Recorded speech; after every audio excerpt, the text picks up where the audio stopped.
Today's a Quickfire Q&A episode where Mandy and I tackle 3 listener questions studio owners are asking. Should I invest in a licensed curriculum for group classes? What studio management software is best? And how do I market my lessons more effectively when I struggle to understand marketing? We're offering up our best advice so the choices that you make can have the biggest positive impact on your studio. I want to talk real quick about instructor training. Training is incredibly time-consuming, and it's actually something I used to avoid because of it. I'd hire a new guitar instructor and basically cross my fingers, hoping for the best. That strategy, or lack of strategy, just wasn't sustainable. My goal now is providing staff with the right tools to teach effectively and feel confident. When I published Complete Guitar Strumming, I did all the hard, time-consuming work in the front end. Along with the book, I've created a free instructor companion guide and training videos to help new instructors learn the material quickly and teach with confidence. These are the exact same training tools I use, and anyone using the book gets access to them. So you don't need to spend hours training your guitar instructors. I've done the heavy lifting for you. Visit rockschoolproprietor.com/book for all the details. Welcome to Rock School Proprietor Podcast. My name's John Kazicki. And I'm Mandy York. Mandy, we have more questions. We've got a few questions. Yay, I love this. Before, when we've done these Q&A episodes, it's always been like, here's this one really big problem that I'm having, and what advice you have? This time, we've got a few, I would say smaller questions. I don't know, still, problems, but we'll do 3 questions. Call this Q&A Quickfire, right? So we've got 3 listener questions, and we're going to just do our best to offer some advice. So should we just blast into it? Should we go for it? Yeah. What's the first one? Okay. For sure. First one, this one's right up your alley. I'm thinking about licensing a curriculum for group classes. What should I look at? What age range? What purpose? Mm-hmm. All right. What do you think? Hey, I've been doing that for 10 years, licensing curriculum. And I really like it. I like the program that I found. I think and for if this is something anyone that's new, yes, you've been licensing music together for 10 years. So you're talking together. Babies through, 5? Second grade. Second grade. Yeah, okay. The majority of my classes go through 5 years, and then I have a quote-unquote big kids class for K through second. But yeah, all of these classes are licensed through Music Together. If it's something that you're considering, I think you need to look at what you're going to get out of the program. What are they giving you, right? What are your families, your students getting out of this? And then, like the question said, what's the purpose? What problem does it solve? What's your goal for setting up this program? So something I do love about my programming is that included in my fees, I get a whole lot of training, marketing, training for teachers that I bring on, right? Mm-hmm. Professional development, music, they're licensing all of this music, putting it together. The families in my program get music to take home. There's an app. I'm certainly not going to develop an app, for my right. Others may. I mean, people out there do, but not me. Like a family portal with extras, CDs, audio, all that kind of stuff that is passed through from worldwide to my families. So the problem for me that this solves, my purpose of doing this program, because I should say when I first started out 10 years ago, my husband did kind of stop me and question me. He said, "Are you sure you want to go with this curriculum?" Mm-hmm, He's like, right. "I think you can do this by yourself. You totally can. You're a trained musician. You know what you're doing." And he did make me pause, but I ended up sticking with it. And I am really happy that I did for all of these reasons that I listed, right? So what am I getting out of this program? What's my purpose of using this program? I'm not developing the curriculum. I'm not collecting the songs. Right. Right. And there's a lot in my world, in this early childhood music world, there's a lot of public domain folk song type music. Mm-hmm. It takes a lot of digging. And if I'm not using that, I've got to either write music or, license music for these families. When I want to train teachers, I'm sending them to training sessions or Right. professional development sessions Mm-hmm. through the company. I do think my families love this. This is just my program in particular, but there's 3 years of curriculum. So Mm-hmm. someone coming through my program, like I said, they're here through 5 years old or more, but they're not going to start repeating material or music for 3 years. And they do. Like, I have kids that are with me for 4 or 5 years and they'll repeat curriculum, but it's a lot of music that would take me a long time to put together. And there is this mentality of like, these families want to collect them all. Like, Oh, yeah. like, what are we doing next semester? And they want to collect all of the music and go through the program and see what's next. So right? I will say, yeah. And I think with your studio, it is like, that's your studio. Yes. You don't offer anything other than licensed programs.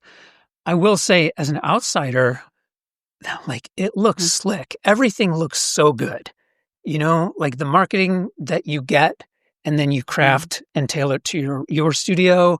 It looks good. The books. I mean, when I did your classes with my son, we got CDs. I don't know if CDs are still a thing. But all that stuff looked great and it looks great. So I think there's a huge advantage there versus putting it together yourself. But I'll also say, when looking for licensed curriculum, not all licensed curriculum is going to have is going to be as robust as what you use. Now, my studio, we use one program that we license, which is Kids Rock from Dave Simon. And for me, when I was considering bringing that onto my studio, the problem that I was trying to solve was that curriculum is for kids from about 4 to 7 years old. At the time, all I offered was private lessons for that age range, and it was just not working. It was kids would come in, they'd stick around for a couple months, then they leave. I felt like there was a lot more turnover. And for me, bringing in a licensed curriculum for that age range, one, solved the problem.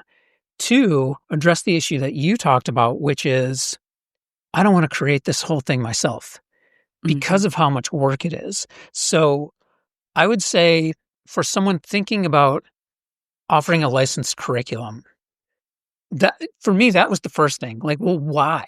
What am I trying? Like, what is missing in my studio? And can I fill that hole with a licensed program?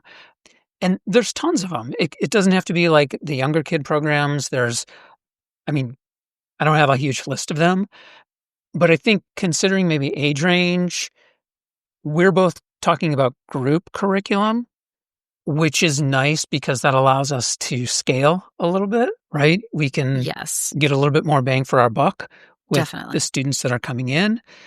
The other thing that I would suggest is really look for something that fits what you're already doing in your studio.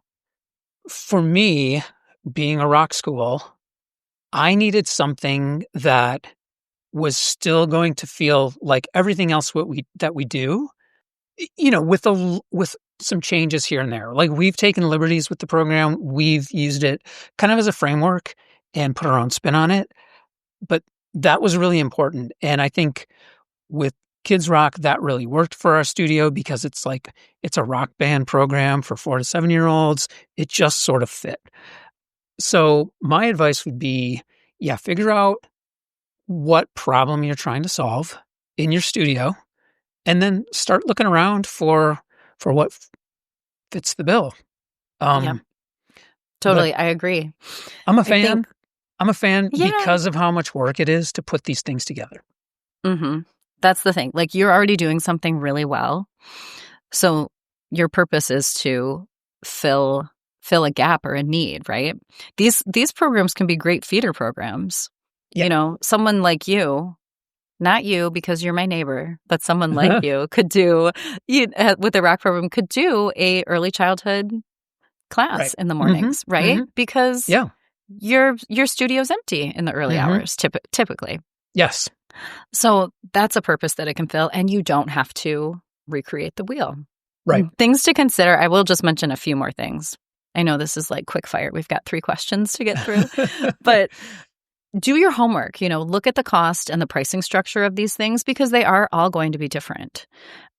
Consider, is this a monthly like franchising fee, or is it a licensing fee based on how much, how many students you serve or how much curriculum you purchase? Yeah. That's going to be a big, that could make a big difference to you. And what's the size of your studio? Are you just looking to like fill Monday morning with something? Or are you trying to really build a bigger, robust program? Like the structure for Music Together, I think is really nice. There are teachers that only teach maybe 1 or 2 days a week, but you're only paying licensing per family that you serve. So you're not spending, X number amount of dollars per month, whether you are teaching 10 students or 45 students. Yeah. So think about that. Yeah. And if there's any restrictions too, that's something I just thought about too. Sometimes these companies will give you a little bit more liberty with their product, and some have really stringent rules on how you're going to use it. So yes, do your homework, but I'm a fan. And I'll add that we did a whole episode on licensed curriculum, which was episode 16. So that's a good resource. Yeah. All right. That was question 1. Should we go to question 2? Yeah. Number 2. Question number 2. This one. I still take checks, cash, and Venmo for payment, but it is all manual. I'm considering a studio management platform for billing and scheduling. What is the best? Oh. What is the best? Yeah. Well, okay. I've got thoughts on that. I don't even, what do you use in your studio for like processing and calendar and stuff like that? Yeah. I have kind of piecemealed things together myself. I can relate. I started with, I was sending PayPal invoices and doing everything through my website, through Squarespace, but then it would link to a spreadsheet, so I was there. I was spreadsheets and like PayPal invoices. I'll one-up you. I took the occasional check. When I first started my first studio in 2009. John, did you have one of those little slider things? Was this set that I didn't even I didn't have that. Cash and check. Yeah, that was it. And we ultimately got credit card, but man, it's clunky and it's a lot of work to track all that stuff. It's so much work. Yeah. But as the years have gone on, I've piecemealed things together because I like to keep things really low cost. I suppose here's another perk of the franchise. They've got deals with larger companies, right? Studio management, music studio management software and stuff. But I can still do it cheaper than that. I use Acuity scheduling. Okay. And I use mostly Square. I have a PayPal account too. But one thing as I've set things up, like it's the integrations that are amazing, right? Yeah. I chose Acuity because it integrates with my website and both of my payment processors, and my payment processors integrate with QuickBooks. Everything fits together. Yes. Right. Yeah. All right. I've got thoughts too. So let's hear it. In my mind, I'm sure there are more than these 4 that I'm going to recommend or mention. Now, you mentioned Acuity. I don't think that's specific to music schools. I think that's right. But I'm going to mention 4 that I know are specifically designed for use for music teachers and music schools. Number 1, My Music Staff. Number 2 is Fonz. Number 3, I've got Teacher Zone. And 4, Opus One. Those are the four that I've got a little bit of familiarity with all of them. I've used My Music Staff. I've demoed Fonz. I've demoed Opus One. I use currently Teacher Zone in my studio. All of them kind of do the same thing.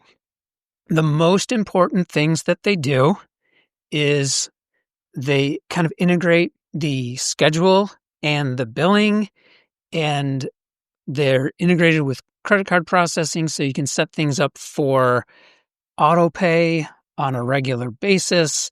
There's flexibility in how you bill.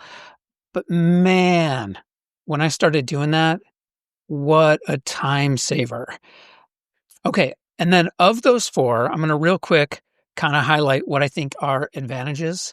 My Music Staff and Fonz, those I think are really good. I mean, I think they're good for bigger studios too, but they're also really good for smaller studios or even single instructors because they're pretty budget friendly. So if you are a single instructor and you're thinking like, I got to start taking payments because I'm tracking people down and then I'm getting late payments and then I got to track people down for the late payments and it's taking so much time. This solves that problem. So My Music Staff and Fonz, those are kind of the more budget-friendly ones, and I think you can also grow with them. Opus One and Teacher Zone, those are a little bit more expensive. I originally chose Teacher Zone because there's a learning management side of it also. You can add practice assignments, you can build libraries of music and video lessons and things like that. So that's what was attractive to me for using Teacher Zone, in addition to all those other things like the billing and the scheduling. Opus One, they've got like a lot of integrations with marketing. So it's almost like it's a built-in CRM. Now, I think it's an upcharge with Opus One, if I recall correctly, but you can create email sequences and you can create like deal stages for prospective students or clients. So there you go. There's a lot out there, but those are the four that I would say look into if you're thinking about doing that. Mm-hmm. What is the best one? It's hard to say. Our friend here who gave us this question didn't really give us any other context. Mm-hmm. So I think specifics of the studio and, again, what problem do you want to solve by implementing this? But across the board, you're going to solve that billing problem. Yep. Yeah. I mean, if you're still taking checks and doing all of this in person, you're right. When you finally make the change, it saves so much time. It saves time, but then I'm also getting all of my payments on time. Everything is coming in when it's supposed to, right? It's all integrated. And I've mentioned before in shows that my studio is set up to be a very, very much a self-serve registration process. You know, you go to my website, you select what class you want to be in. All of the softwares that I use are integrated, and you can add on a sibling for an extra fee, all right there. Make the payment, boom, done. But you have to think, like you said, it's about what you want. My, Acuity is a pretty simple solution. I think it's used a lot in like yoga studios for group classes, which I'm all group classes, so it works well for me. And maybe like salon services too. There's a lot of stuff out there. Do your research, see what is big enough for you. It's hard to make the change because those, especially if you're doing a lot of cash and check transactions, service fees are no joke.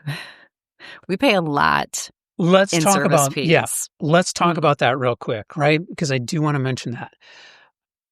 I agree, service fees are rough, but also let's do the math on it. You're going to pay roughly 3% for this, right? That's pretty much standard across the board. And I get it. It's like if you're looking at your, if you're looking at your payments and you're receiving cash and check and you're like, oh, well, why should I just give the credit card company 3%? Let's talk about like the time saving, right? Let's say, let's just use like, I don't know, let's use $10,000. No, let's not use $10,000. Let's use a smaller number. Let's make it $1,000. Let's say you're charging $1,000 through credit card transactions a month, right? 3%, $30. Mm-hmm. That's it. $30. Yeah. So for $1,000, you're paying $30. How much is your admin time worth? Right? Mm-hmm. Let's say you're paying, and this is super conservative, right? And on the low end, but let's say you're paying an admin $15 an hour, right? That's only 2 hours. That's 2 hours a month for that $1,000, right? 2 hours of not having to chase down payments, not having to send out invoices, not having to do all sorts of backflips and weird stunts to get all this information into your QuickBooks or whatever else, right? Mm-hmm. Yeah, 3% and then you do it, you can raise your prices. Yes. And that's what I did too at one point. I was like, I even considered, because some businesses will do this, it's this price in cash or check, this price if you run a credit card. And I considered it for a minute and then realized, nope, that's a mess too. I don't want to deal with that. This is a cost of doing business. Yep. Mm-hmm. And, I'm very convinced that if you're not making it easy for your clients to sign up and pay for the services, that you're going to lose business. Yes. I know it. Because either, they get in there and they like, oh, I can't just pay online with my credit card. I'll come back to this later. And they don't come back, or whatever it may be. You've got to make it easy for the client. Yes. You've got to. All right. Let's do one more. We've got this one more question. Mm-hmm. Question number 3. Most of my students are through word of mouth. I want to understand marketing better so I can attract more students. Where do I start? I'm a music teacher, not a marketer. Help. Yeah. Yes. Yeah. You'll probably be better at answering this because of your background, but I think it's a really common problem, it's very common that a lot of, especially smaller studios, are just kind of word of mouth, right? Oh, for sure. Yeah. Yeah. That's how it works. And word of mouth is the best, marketing. It is. But especially if you are just starting out or introducing some new programming, what should they do, John? Ooh, okay. This is a huge topic, and I get why our friend here is feeling overwhelmed, because you say the word marketing and it just seems like this really big, all-encompassing thing. And it kind of is, right? You've got this big umbrella that sort of covers things like marketing strategy and marketing tactics. And well, okay, let's do it like this. Let's talk about the difference between what is a marketing strategy and what are marketing tactics. So think about marketing strategy as, okay, 3 things. Like 1, why your company exists, right? Like that's your why. Like what are you here for? What is your purpose? And it's not necessarily just music lessons. That's kind of what you do, but like, why do you offer music lessons? Like, what do you love about doing this? How do you we talk about this a lot, and it's like, well, we're about creating community, so that's kind of an example of why. So number 1, it's your marketing strategy is like why your company exists. 2, who is your target audience? Because there's a ton of people out there and not all of them are going to be right for your studio. Most of them don't even want to take music lessons, right? So really quickly, we just wipe those people out. But who is your target audience? I would suggest think about who are those favorite students and favorite clients that you have in your studio, maybe 2 or 3, and think about what it is about them. What do you talk with them about when you're having interactions? That's going to help you to understand who your target market is without actually having to figure out all right, who do I want to attract, right? You've already done it kind of organically. So I would say look at those people and then start to look at, well, what what are the demographics that are associated or common amongst those people? So you got why your company exists, you've got who is your target audience, and then finally, like, what is your message? Like, how are you going to communicate? What are the words you use? What are the phrases that you use? And again, going back to those favorite clients, think about, well, what do you talk with them about when you're talking about your studio? That's going to help you to understand what your unique voice is and what your messaging becomes. So if you think about that stuff as your marketing strategy, again, it's like why you exist, who your target market is, and what your unique voice is or what your messaging is. Then that's your brand identity, essentially, right? That's like what your studio is all about, who you are, who you're going for. Everything else, like a website, are you going to use social media? Are you going to use paid advertising in some way? Those then become your marketing tactics or your marketing plan. Like, how am I going to use my website? What words am I going to put on my website? What pictures am I going to put on my website? Go back to that marketing strategy. That'll tell you, what words you should use, because those are the words you use when you talk to your favorite clients. So that's the stuff you put on your website. That's the stuff you put in your paid ads. That's the stuff you put in your social media. How regularly are you going to post to social media? What kind of ad budget do you have? And all of it falls under the marketing. So that's why it's so confusing. But I would say, like, you've got sort of these two phases, right? Or two segments. It's like your marketing strategy and then your marketing tactics. Yeah. Whew. Yes. Did I get it all? That's really great. I mean, that's really good information. And I think, my takeaway there is too, this isn't sit down and think about these things, write them down, right? Yes. Don't just, oh, look, I can spend $20 on Facebook boosting this, or like not willy-nilly, like sit down and think about, I love what you said, going back to that target audience, that's really good advice. I've been thinking about that way really helps me, like, who are those core families of mine and what's the language I use with them. That's great. And you mentioned I'm going to throw $20 at this to boost this post, right? Not necessarily a bad strategy if that post includes like your unique message, right? Yeah. If that really encompasses your brand identity and if it's going to resonate with your core audience and your target audience, right? If you've already done all that stuff and your social media posts reflect the things that we talked about with marketing strategy, then go for it. Boost it. Tweak, fine tune the things in like the demographics so that you're hitting more of those people in your ads or whatever.